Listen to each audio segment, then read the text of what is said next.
Atlanta rapper Young Scooter became the target of a dangerous swatting incident this past weekend, triggering a significant police response and raising fresh concerns about the risks posed by fake emergency calls. Swatting refers to the act of making a false report to emergency services in order to dispatch a heavily armed response team to a specific location. It's a growing issue in the United States, often affecting high-profile individuals. The consequences can be severe, putting lives at risk and misusing critical law enforcement resources.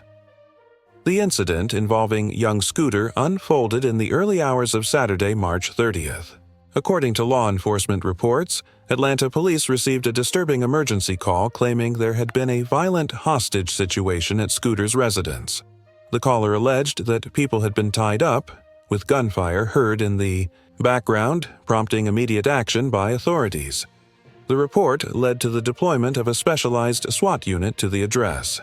Officers treated the situation as a potential active shooter or hostage scenario. Upon arrival, they began a high-intensity operation to secure the premises and ensure public safety. However, once officers made contact with the residents, it quickly became apparent that the emergency was entirely fabricated. Young Scooter, whose real name is Kenneth Edward Bailey, was reportedly asleep during the time of the incident and had no idea that a large police presence had gathered outside his home. Authorities conducted a thorough sweep of the property and confirmed that there were no hostages, no weapons, and no threat of violence.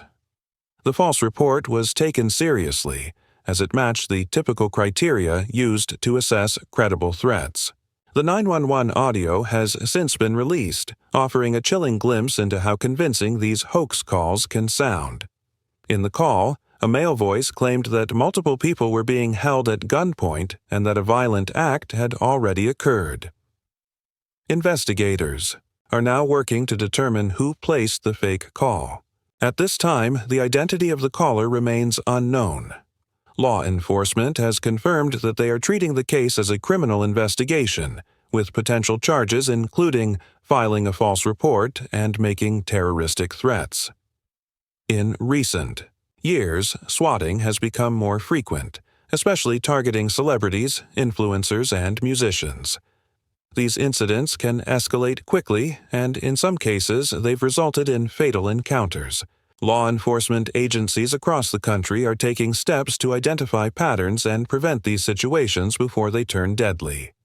So far, Young Scooter has not made a public statement regarding the event. However, sources close to him say he was understandably shaken by the sudden appearance of armed police at his residence in the middle of the night.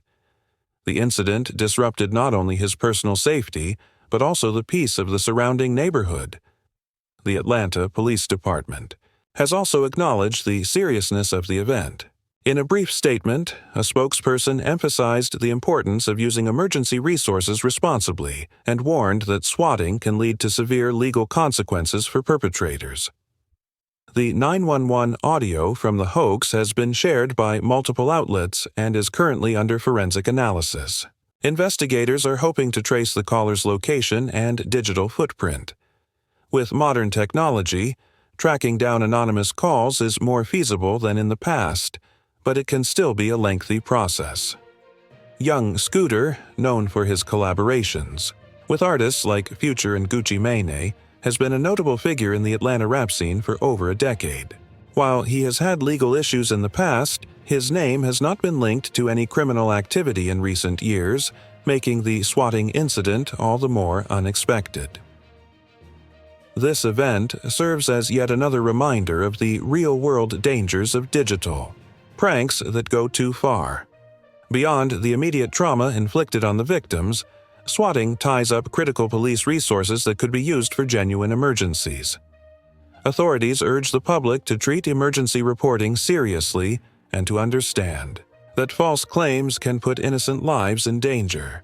The Atlanta Police Department is encouraging anyone with information about the caller or motive to come forward. As of now, the investigation remains open. No suspects have been named, and it is unclear whether the hoax was the work of a lone individual or a coordinated effort. Law enforcement officials continue to treat the case with urgency. Further developments are expected in the coming days as the investigation progresses. Officials have not ruled out the possibility of federal involvement, especially if the call is traced to an out-of-state source or if it's linked to a broader pattern of similar incidents.